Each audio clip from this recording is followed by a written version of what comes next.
Many landlords assume HMRC only look into rental income when someone reports them or if a serious mistake has been made. That's rarely how it works. In reality, most HMRC checks start quietly based on the information they already hold, long before anyone thinks there's a problem.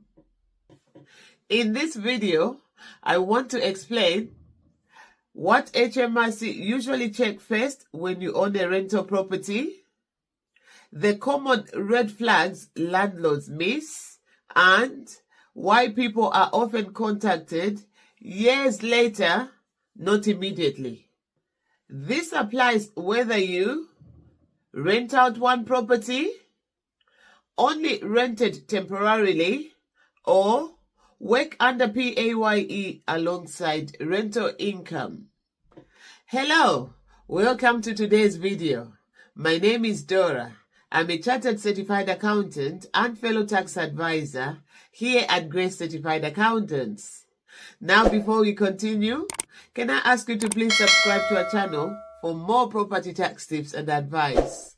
And if you know of other people that you think will find this information useful, please share with them. Thank you so much. Now let's dive in. 1. HMRC start with data, not suspicion. HMRC don't usually start by suspecting wrongdoing. They start by comparing information already on their systems against what has or hasn't been reported. If these two things don't match, that's when questions arise. This is why many landlords are contacted even when they didn't think they earned much, the property made a loss, or they assumed PAYE covered everything. It's about mismatches, not accusations. And now too, rental activity with no tax return. One of the first checks HMRC make is very simple. Is there evidence of rental income but no self-assessment tax return? If rental activity exists and no return has been filed or rental income is missing from a return, that mismatch alone can trigger contact. At this stage, HMRC don't need to know whether tax is due.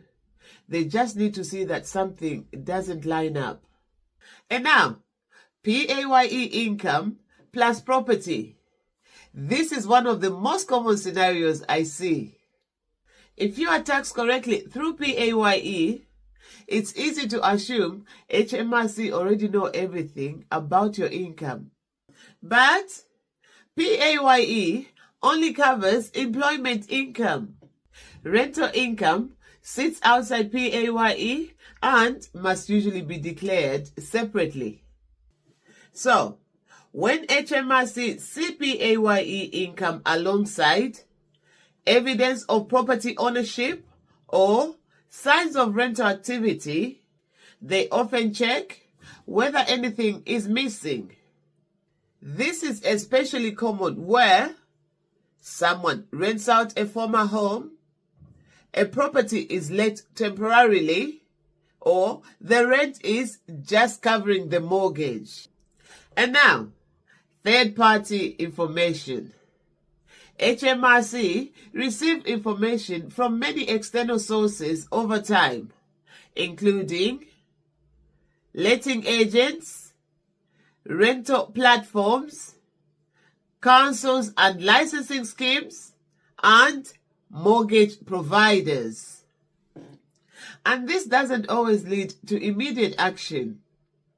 But when information builds up and doesn't match what's been declared or not, HMRC may raise questions, sometimes years later. This explains why people often say, why are they contacting me now? And now, losses and low profits. Another common assumption is, I made a loss, so there's nothing to report. HMRC still expects rental income to be declared, expenses to be calculated properly, and losses to be recorded and carried forward correctly. A loss does not remove the reporting obligation. And now, why HMRC contact people years later? Many landlords are surprised by how delayed HMRC letters can be.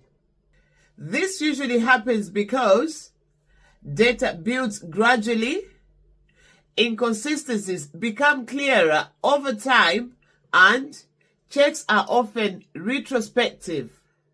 Not hearing from HMRC straight away doesn't mean everything is fine. It usually just means that the system has not flagged the issue yet. Most HMRC checks into rental income are triggered by data mismatches, not investigations. Understanding what HMRC check first helps you avoid assumptions, spot gaps early, and deal with issues calmly if they arise. If you're unsure whether your rental income has been declared correctly, checking early is far easier than dealing with it later. I'm Dora from Grace Certified Accountants. Please remember to like, share, and subscribe to our channel for more property tax tips and advice. Thank you so much for watching.